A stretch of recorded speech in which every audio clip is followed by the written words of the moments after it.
Kakou. So when we say Aloha Kakou, we mean aloha to everybody. So not just you all here, all of your ancestors we're bringing our aloha to, all the bugs in the room, all of the mice, whoever might be in this room that we can't see. And we're saying aloha to the trees, to the wind, to the sun, to the grasses, to all the plants. When you say aloha, you're bringing it to everything that's here in this space. And what does aloha mean? So aloha, it's acknowledging the divine in the one that you're greeting. So you're saying, the same God that breathed its life into me, breathed its life into you. And that God lives in you, that lives in me.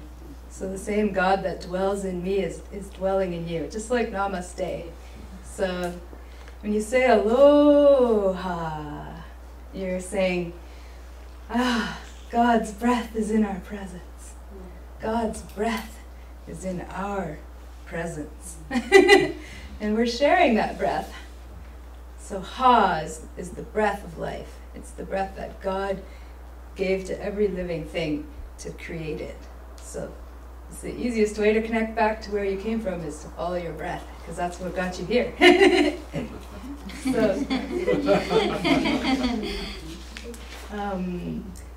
So ha is in the word aloha, and alo is to come face to face. So you're face to face with the ha, the breath of the divine.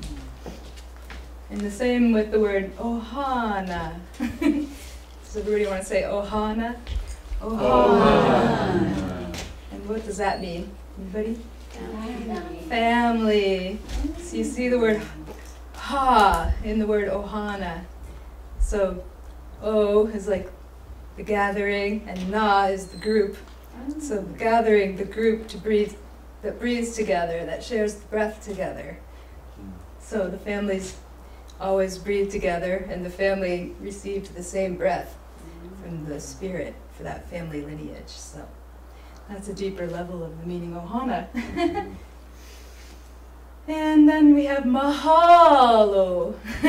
Mahalo. Does everybody want to say that? Mahalo. Again has the word ha in it, which is, ma is more like my. It's talking about personal. So I am praising you with the divine breath, and may that divine breath carry on with you and surround you with aloha for the rest of the day.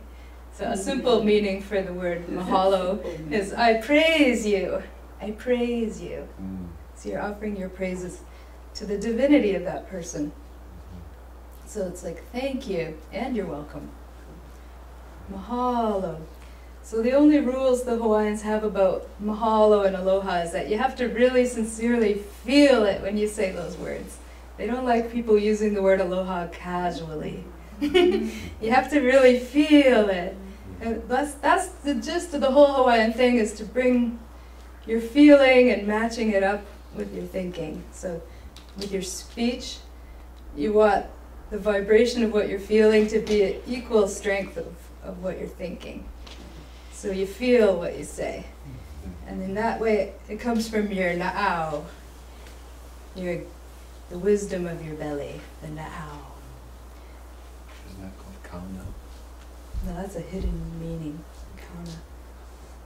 So when we chant, when we speak in Hawaiian, we want to bring the words from the na'au, from the center of your being, center of your universe. And when you speak, you want to think about what you're going to say before you say it, so you give your feelings time to catch up and be able to bring all of your feeling into what you're saying. So that's a bit of the teaching of the kahunas. Wait until that moment when you have all of yourself together before you speak, so that the speaking comes from down here, not from up here so much. And the Hawaiians will listen to you. They can tell if you're speaking from down here or if you're speaking from up here. If you're from here up, they won't trust what you're saying. They don't trust that. But if it's down here, it's honest, it's true. And they trust that. They can trust you. If living from your belly. It's your guidance. It's your GPS. So Wayne was saying the word Hawaii, which is the proper way to say Hawaii. Hawaii. It's got ha in it as well. Ha-vai-e is breath, water, life. Life force, or the greatest life force, like really strong life force. So, that makes sense. Aloha! Please visit our website at shamanicbodywork.com for more information on the trainings we offer around the world.